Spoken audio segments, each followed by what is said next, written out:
Ladies and gentlemen, today we are taking a look at the Suzuki Across. This is the standard 1.5 liter manual, which is the entry-level model, and there are also two automatic variants, the GL and the GLX. So in this video, we will be discussing the performance, practicality and pricing. So without wasting any of your time, let's get into it.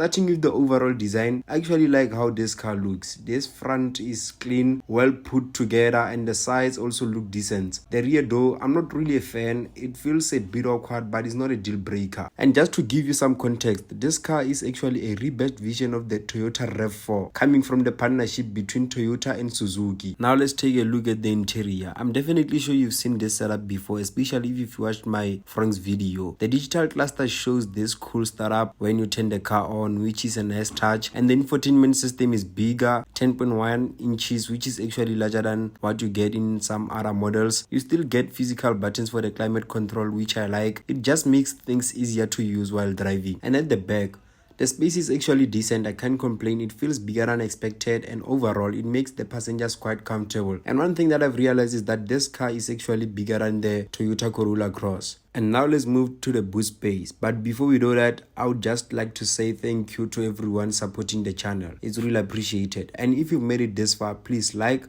subscribe and share this video on your WhatsApp statuses and Instagram stories, and let everyone know that this KgauM-OnCars. Okay, so the boot space is actually good. It has 347 liters, which is not the biggest in this segment, but it should be sufficient for everyday use. And wait for it, if your car doesn't have an electric tailgate, go and trade it in. I'm kidding, guys. If your car doesn't have an electric tailgate, go and trade it in, because it's not a car.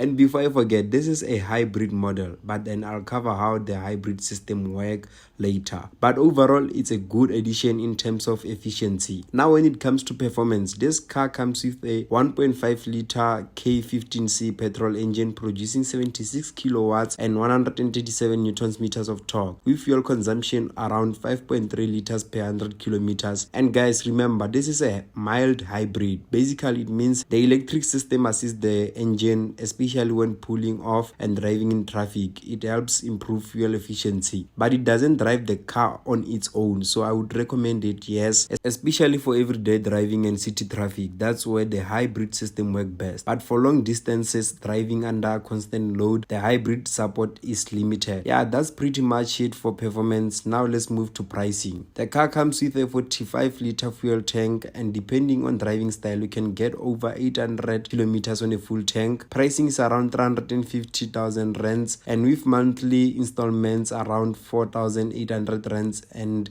insurance starting from about 1,000 rands, and fuel cost, and you're looking at roughly 6,900 rands per month in total. And my honest opinion, I don't love the interior. It feels very standard, like something we've seen before. The boot space is decent, but I expected a bit more. The front design though, I really like it. I would buy this car for my mom, but for me personally, I'd give it a 5 out of 10. But overall, it is still a solid and a practical car. And guys, I want to name this car.